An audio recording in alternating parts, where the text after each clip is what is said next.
O que pode se considerar fora da localidade? Fora de localidade são aqueles sítios onde não são regulados pelo município, são regulados a sua própria administração, no caso das nossas rodovias, pela ANE, porque esses não pertencem aos municípios, são zonas não municipalizadas. Quais são as principais diferenças entre o tráfego nas zonas urbanas e o tráfego fora das localidades? A diferença é que dentro das localidades o tráfego é intenso e fora das localidades o tráfego não é intenso. A pessoa pode circular fora das localidades acima de 60 km por hora, enquanto dentro das localidades os limites de velocidade encontram-se limitados. Esse mesmo indivíduo só poderá percorrer a uma distância de 60 km no máximo. E o que os condutores devem fazer ao se depararem com situações desse tipo? Está a conduzir e encontra animais deitadinhos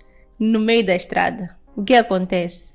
Este mesmo condutor deverá reduzir a sua velocidade e parar sem usar a buzina, porque não sabemos se for a usar a buzina pode vir já os animais a reagirem de forma agressiva e eles reduzir a velocidade, parar. Temos aqui uma pergunta de um internauta que nos deixou curiosos em querer ouvir a opinião da agente Oxana, pois precisávamos mesmo de uma perita no assunto para poder entender, porque sinceramente nós não entendemos nada, então precisamos aqui mesmo da agente Oxana. Agente Oxana, temos esta imagem. Aprendemos com a gente o que são veículos prioritários. Sim. Temos aqui 4 tipos de veículos prioritários. Quem deve passar primeiro? Temos a ambulância, temos o caminhão de bombeiros, o carro presidencial e o carro da polícia. São veículos prioritários. Imaginando que todos eles estejam a sinalizar a emergência, como é que deve se proceder aqui nesta situação? Sejam bem-vindos, recebam o nosso Olá à Distância. Nós estamos aqui para apresentar aquele que é o maior podcast sobre o Código de Estrada, o EstradaCast. E dizer que também estamos lá no YouTube. Para você que quer ter mais conhecimento sobre o Código de Estrada e acompanhar mais outros episódios do EstradaCast, temos o nosso canal no YouTube que vai passar no rodapé do seu telemóvel. Hoje vamos falar sobre o trânsito fora das localidades. E só de ouvir isso, acredito que você já saiba que vamos falar sim com a nossa agente residente, a agente Oxana Cuco, ela que é afeta a nível da cidade de Maputo na polícia de trânsito. E de recordar que este é o EstradaCast, que é uma iniciativa da empresa Maonelo, que é também a criadora do seu aplicativo número 1, o Carta Fácil MZ. Queremos desde já agradecer a presença da agente Oxana Cuco e darmos aqui as boas-vindas e também sabermos sobre as ocorrências das últimas 72 horas. Agente Oxana, como é que está? Saudações, caro internauta. De saúde está tudo bem comigo. Indo às ocorrências das últimas 72 horas de segunda até o dia de ontem, estivemos mais ou menos bem, porque só tivemos um caso de sinistralidade rodoviária do sábado para domingo, onde tivemos um choque entre carros. Nesse mesmo choque entre carros não tivemos resultados tão negativos. Nesse caso, quando falo de resultados tão negativos, estou a referir de acidentes que se envolvem vidas humanas ou que perdem vidas humanas. Então, o acidente que ocorreu no final de semana foi um choque entre carros. Só tivemos danos materiais avultados em uma das viaturas, a outra teve danos materiais ligeiros. Não tivemos feridos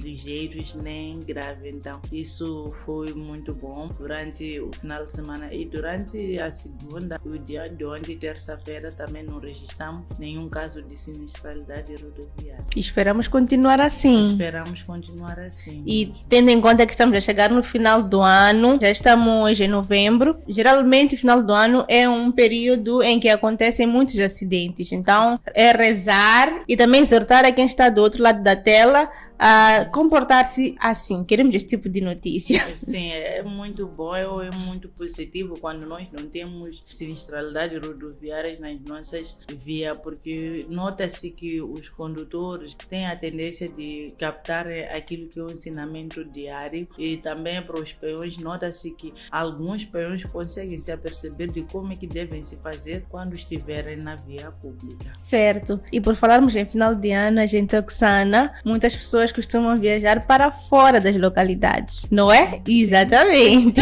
E nós queremos mesmo entender sobre o trânsito fora das localidades. Mas primeiramente, nós gostaríamos de saber o que pode se considerar fora da localidade. Fora de localidade são aqueles sítios onde não são regulados pelo município, são regulados a sua própria administração, no caso das nossas rodovias, pela ANE, porque esses não pertencem aos municípios, são zonas não municipalizadas, essas que se consideram fora das localidades. E falando exatamente do tráfego, quais são as principais diferenças entre o tráfego nas zonas urbanas e o tráfego fora das localidades? A diferença é que dentro das localidades o tráfego é intenso e fora das localidades o tráfego não é intenso. A pessoa pode circular fora das localidades acima de 60 km por hora, enquanto dentro das localidades os limites de velocidade encontram-se limitados. Esse mesmo indivíduo só poderá percorrer a uma distância de 60 km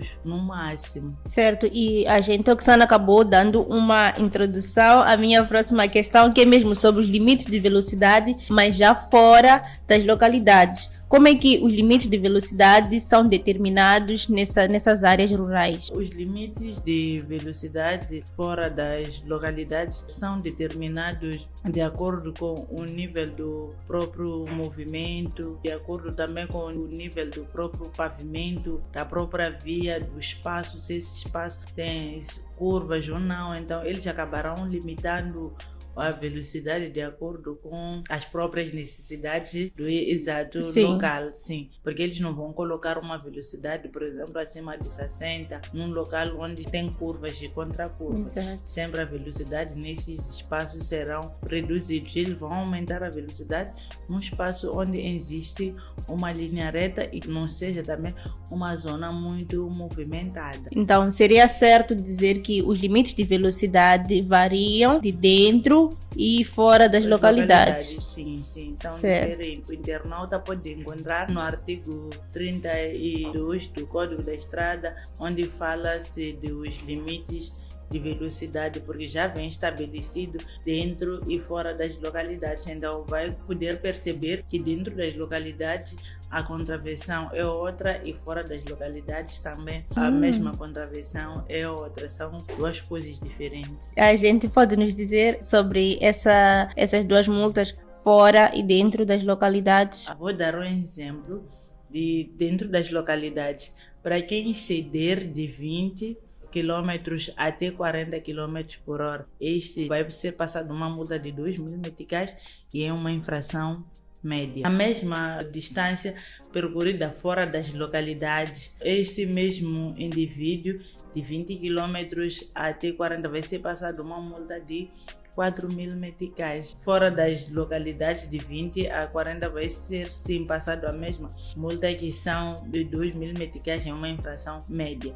Quando já se trata de 30 km por hora até 60 km por hora, também a infração vai mudando, acabará tendo uma sanção grave que vai variar de 4 a 8.000 meticais. Então, dentro da velocidade, enquanto os limites forem mais baixos fora das localidades, a tendência é de subir alguns quilômetros por hora. Sim. Essa é a diferença, sim. E porque aí aqui tem espaço que se circula a 80 km por hora, 90 km por hora.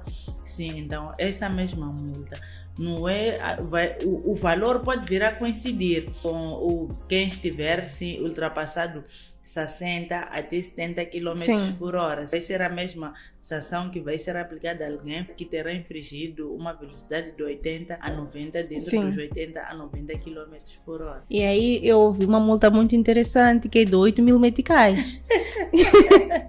Sim, 8.000 meticais trata-se de fora das localidades, quando essa mesma pessoa estiver a circular mais de 80 km por hora. Quando estiver a mais de 80 km por hora, vai receber uma multa de 8.000 meticais fora das localidades. Sim. Mas dentro das localidades, mais de 60 km por hora, este vai receber 8.000 meticais. O valor da multa é o que difere é a própria quilometragem. Sim. E não tem nenhuma pena acessória. Tem. Essa já vem agravada, já vem no próprio código da estrada, vem grave. Pode apreciar neste quadro, já vem grave. Sim. Então são 8.000 meticais, é muito dinheiro. 8.000 meticais. 8.000 meticais, é muito dinheiro. E a retirada imediata da sua carta de condução vai ser inibido de conduzir. Então vai depender já do INATRO qual é o tempo que estabelece. Sim. Que já vem legislado de que quem estiver numa situação de ter ultrapassado até se fica 2 anos ou fica mais anos. Sim, porque há condutores mesmo que ultrapassam 80 km por hora. Conseguem. Sim. É triste. Não, mas são merecidos os 8.000, a gente. Certo. E quais são os desafios mais comuns que os condutores enfrentam ao conduzir fora das localidades? As reais dificuldades que os condutores têm encontrado quando estiverem a conduzir fora das localidades é não prestar atenção nos animais, porque fora das localidades são os locais onde mais encontra-se os animais a atravessarem a estrada. Então, neste caso, eles devem estar sempre atentos nas sinalizações da própria via, porque a via já vem sinalizada, já vem certos sinais verticais que indicam que no lugar X tem uma passagem de certos animais, vão desenhar talvez um boi ou vão desenhar talvez um cabrito. Vai depender de cada local onde mais passam esses animais. Então, os desafios que eles têm é de prestar mais atenção a essa sinalização. Falou aqui de animais e o que os condutores devem fazer ao se depararem com situações desse tipo. Está a conduzir e encontra animais deitadinhos no meio da estrada. O que acontece?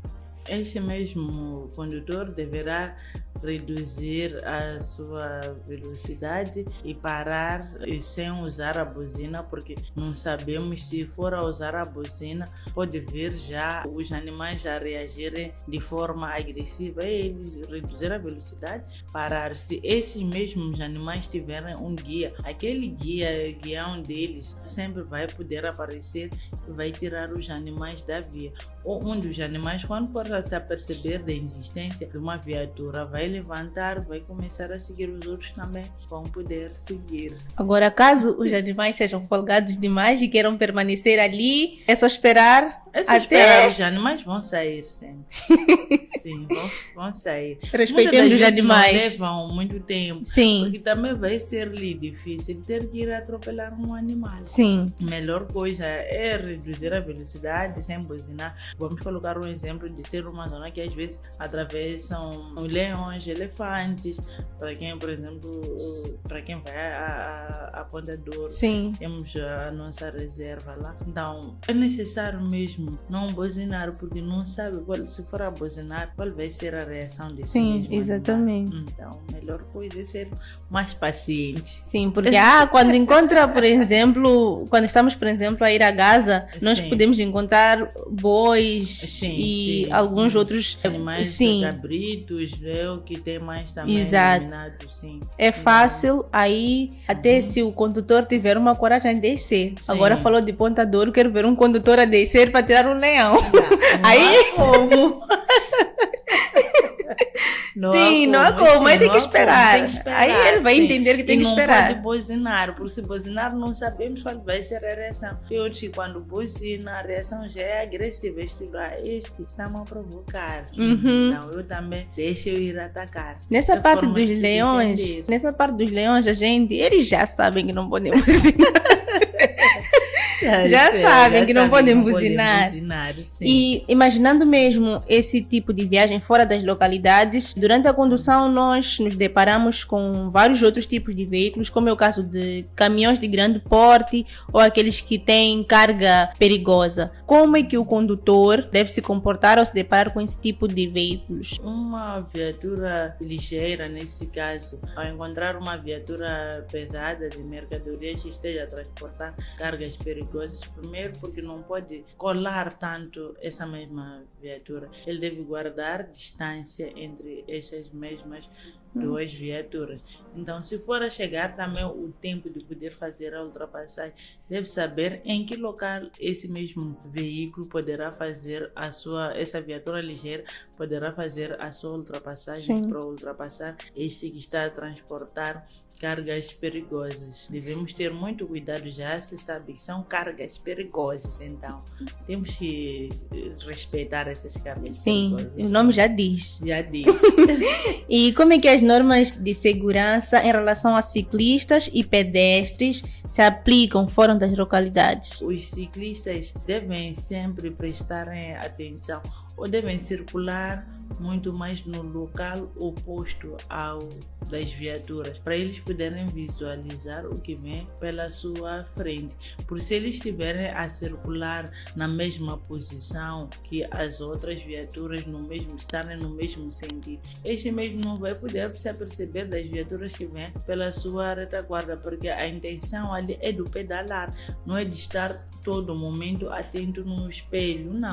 Sim, existem também aquelas outras bicicletas que já estão meio cansadas, outras que nem vêm com o espelho, então vai lhe ser difícil ele mesmo estar a virar a cabeça todo momento, então aí já corre o risco de ser atropelado pelas viaturas que estarão a vir da parte traseira. Então o bom sentido para este mesmo poderem transitar sem nenhum obstáculo é estarem a transitar no sentido oposto. Certo. Implica referir que tudo que está a ser falado aqui sobre trânsito fora das localidades e também dentro das localidades e mais informações sobre o Código de Estrada, você pode encontrar no aplicativo Carta Fácil MZ e ter essa informação custa apenas 199 meticais. Na Play Store ou na App Store você encontra o aplicativo Carta Fácil MZ. Dando continuidade ao nosso tema que é sobre trânsito fora das localidades, nós gostaríamos de saber da agente Oksana se existe alguma diferença entre a sinalização nas zonas dentro das localidades e sinalização fora das localidades. Sim, existe uma diferença. O que difere esses dois é a própria distância da própria sinalização. Difere-se através da própria distância. Vai se colocando, talvez, pode-se considerar que do lugar X até lugar Y, essa distância, assim, nós podemos colocar a sinalização neste percurso. Então, até dado local Y, também podemos ir colocar uma outra sinalização. Enquanto aqui dentro das localidades, as sinalizações, o espaço em si é mais curto. O que a gente acaba de responder acaba de trazer uma certa luz também. Quando nós viajamos para fora das localidades, é muito difícil ou quase nunca encontramos os sinais de semáforo também. Dificilmente vamos encontrar, só vamos encontrar quando existe uma localidade, nesse caso, será dentro de uma certa localidade. Sim. Então, os sinais que aqui me refiro são esses sinais de perigo, os sinais verticais, nós não vamos encontrar de forma constante como se fosse a se tratar de dentro das localidades. Certo. E qual é a importância de estar ciente das entradas e saídas de veículos agrícolas nas zonas fora das localidades? Como nós sabemos, são zonas rurais, falamos aqui, por exemplo, de animais bovinos, podemos encontrar lá bois, os próprios cabritos e por aí vai. Então, sendo zonas rurais, qual é a importância de estar ciente sobre isso? É importante estar ciente sobre esses casos para poder se prevenir dos acidentes de viação.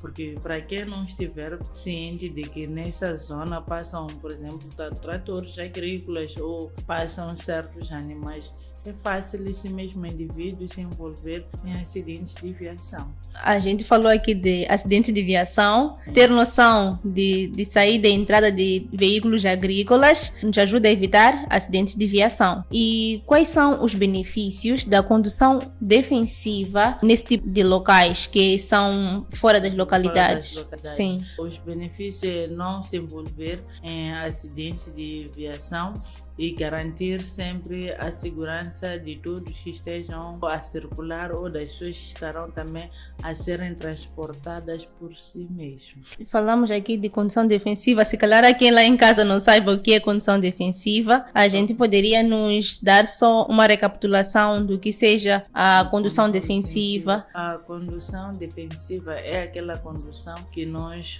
o fizemos de modo a não nos envolvermos em acidente de viação. Por exemplo, eu pretendo sair de casa, vou a um determinado sítio, então eu tenho que saber que ao sair de casa eu tenho que conduzir de forma a que eu não cause nenhum acidente de viação no meio da minha caminhada, porque eu já conheço o troço que eu vou poder percorrer, mesmo que não esteja a conhecer o percurso que eu vou percorrer, tenho que conduzir sempre de forma paulatina, né? Respeitar as normas de segurança, respeitar todos os limites de velocidade. Sim. Aí sim estarei a fazer uma condução defensiva. Certo. Há situações, estamos aqui a falar logo no início do Estradacast sobre já estarmos próximo às datas festivas. Sim. E daqui a pouco iremos às praias de Belém, Ponta Douro, Topo, por aí vai. São viagens longas e situações de emergência podem acontecer. Como é que o condutor pode estar preparado para esse tipo de situações? Para um condutor que pretende viajar, primeiro é que ele deve se preparar psicologicamente, que eu pretendo fazer uma viagem longa. Então, o que eu devo fazer? Ele deve se consciencializar que eu vou fazer uma distância longa. Então, eu tenho que conseguir fazer esta mesma distância longa. Então, a partir do momento em que ele começa a se consciencializar de eu estarei a conduzir, estarei a transportar vidas humanas, a responsabilidade é minha. Então, eu tenho que ser mesmo responsável e ser exemplar quando eu estiver no volante. Não exceder os limites de velocidade, não consumir o álcool depois. Se fazer ao volante, quando se for a se sentir cansado, ele deverá se dar um pequeno tempo de poder repousar. Então, assim, este mesmo indivíduo vai poder fazer chegar, essas mesmas pessoas estará a lhes transportar, ou ele mesmo vai poder chegar ao seu destino sã e salvo. E como a gente disse num dos episódios que ficou aqui, fazer a manutenção sempre da viatura, porque se também não for a fazer a manutenção da viatura, pode vir já a parar no meio da caminhada. Sim. Então é sempre bom, antes de viajar, fazer primeiro a manutenção da própria viatura. Exatamente. Sim. Imagina que um pneu fura no meio da viagem, num não sítio. Não tem subsalente. Então. Se vende. Sim, não, imagina ele só. Ele deve andar sempre com o pneu subsalente, visto que mesmo no dia 25 do ano passado teve que parar no meio da rua, passou o dia 25, dia do Natal. Afinal a gente lembra. Sim, não tinha o pneu subsalente.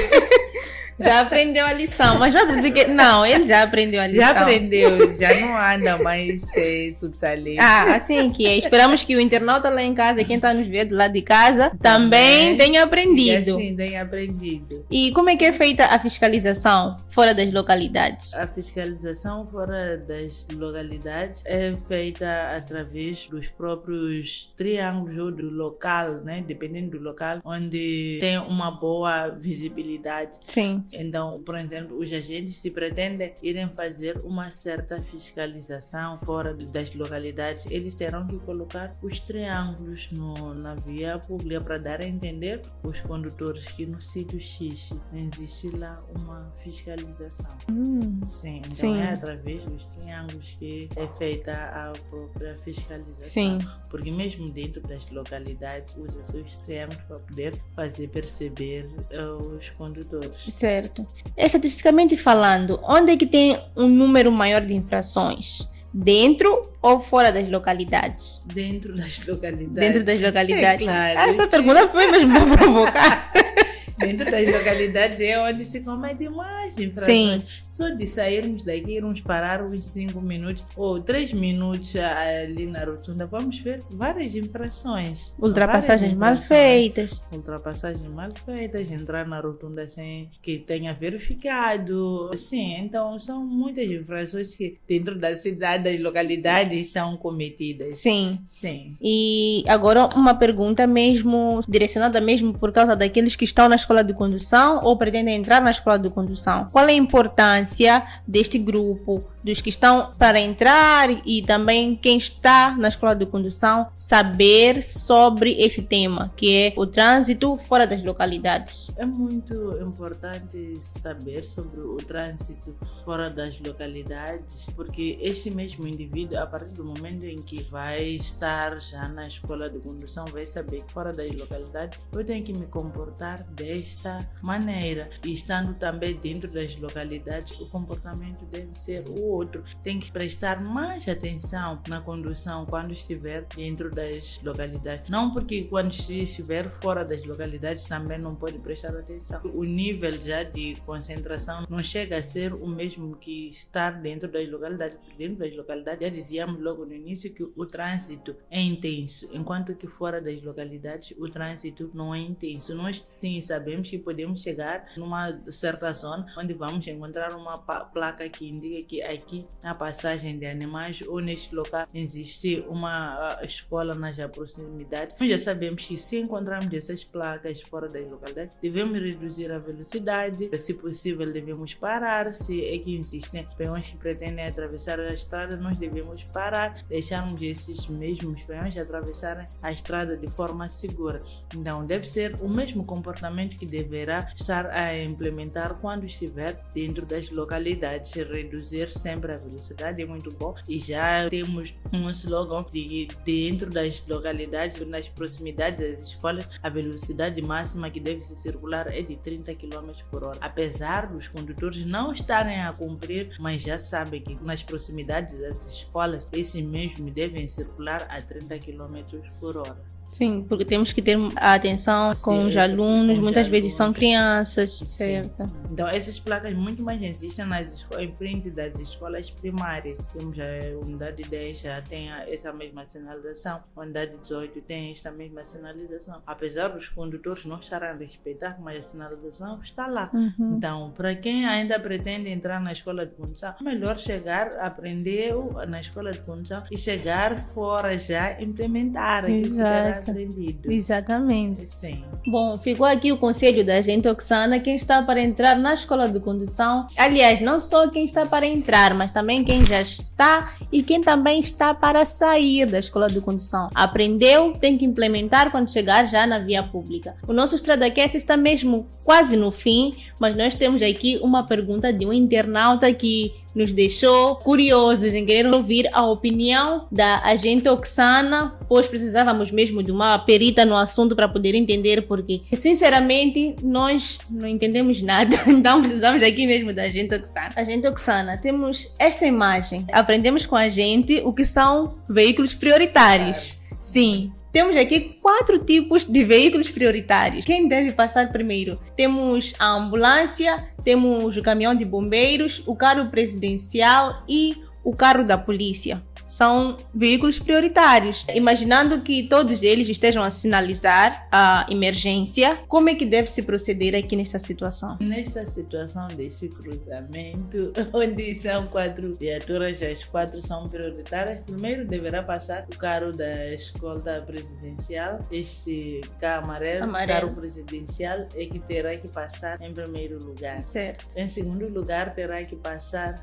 a ambulância. Em terceiro lugar, terá que passar o caminhão de bombeiros e, por fim, o carro da polícia. Então, primeiro é o carro presidencial, depois a ambulância, o caminhão de bombeiros e, por fim, ao cargo da polícia. Certo, já estamos esclarecidos. Sim, já estamos esclarecidos. É um TPC? Sim? Essa figura, eu acredito que eu já vi, não sei em quantos testes da escola de condução, que aparece desta forma. Desta forma. Sim.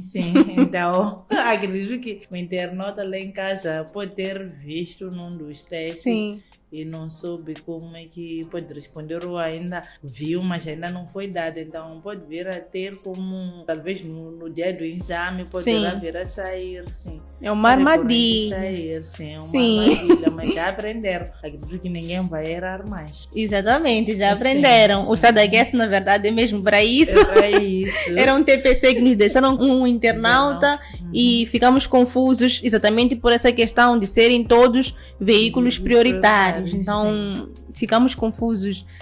Porque primeiro é a ambulância, primeiro são os bombeiros. A única pessoa que acertou, por sorte, foi o Celiotério Chivinde. Por sorte. Então está de parabéns. Não, ele não está aqui a filmar à toa. Ele filma e também está a ouvir. A ouvir, certo. Alguma coisa. Então, aqui também podemos perceber que é um caso que sai nos testes da escola de condução. Sim. Então, é melhor mesmo que quem está lá do outro lado da tela tenha prestado atenção, porque pode ser uma armadilha. Pode ser essa pergunta que vai lhe fazer chumbar. Sim.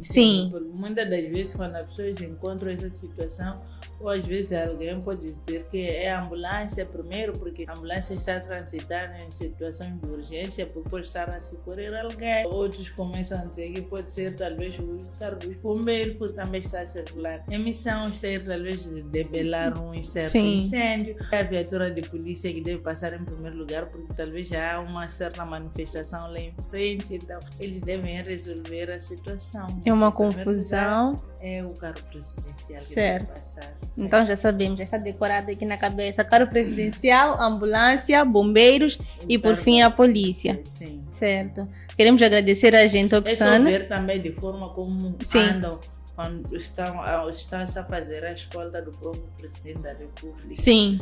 Que vem primeiro, a própria viatura, né? Além das motorizadas, vai seguir o próprio carro presidencial, depois vai seguir a ambulância, vai seguir o carro dos bombeiros e por fim é o carro da polícia. Sim. Não, os internautas tinham que ver o que está acontecendo por detrás das câmeras. Estão a me cobrar dinheiro da aposta só porque ela acertou. Vamos falar no off.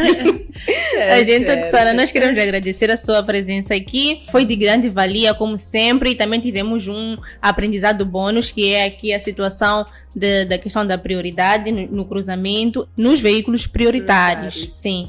Gostaríamos que a gente, Oxana, deixasse aqui as últimas considerações ou recomendações. Em jeito de últimas considerações, apelar a todos os condutores para passarem mesmo a prestarem tanta atenção quando estiverem nas rodovias. A partir deste mês de hoje, de novembro, de certeza que o movimento vai começar a ter tendências de aumentar em vez de reduzir. Sim. Porque daqui a nada será o mês das festas, então devemos ter muita prudência quando estivermos nas nossas vias. Mesmo para os peões, devem prestar tanta atenção quando se fazerem a via, porque se não prestarem atenção, correm risco de serem atropelados, e esses atropelamentos podem vir a te levar, talvez, ou podem vir a te retirar a vida, ou assim pode vir a te deixar mesmo um grande período de tempo enquanto está ferido, sem conseguir se movimentar. Então, a melhor coisa é prestar atenção antes de se fazer a via e se consciencializar ao sair de casa de que eu pretendo ir atravessar algumas vias. Então, tem que estar mesmo consciencializado, ou tem que ter paciência, mesmo se eu chegar a encontrar uma longa fila de trânsito e não estiver ninguém que possa vir a me ajudar a atravessar a estrada, tem que esperar essa mesma fila. Em algum momento vai aparecer alguém que de bom coração que vai me deixar eu atravessar a estrada de forma segura. Certo. Muito obrigada, gente. Oxana, esperamos contar consigo a próxima quarta-feira, à mesma hora. Até lá. Muito obrigada. Obrigada a nós. O nosso EstradaCast fica por aqui com promessas de voltar próxima semana, quarta-feira, à mesma hora. Lembrando que tudo que é falado aqui você encontra no aplicativo Carta Fácil MZ. Você que está na escola de condução ou está mesmo a preparar-se para o exame, tem mais de 1000 perguntas e respostas que irão te preparar para o sucesso na escola de condução e facilitar a sua aquisição da carta de condução, a tão sonhada carta de condução. Prometemos voltar próxima quarta-feira, à mesma hora. Eu, Ruth Santos, o Celater Chuvinde por detrás das câmeras e toda a equipe do EstradaCast se despede de si com promessas de estar aqui próxima semana. Tchau, tchau!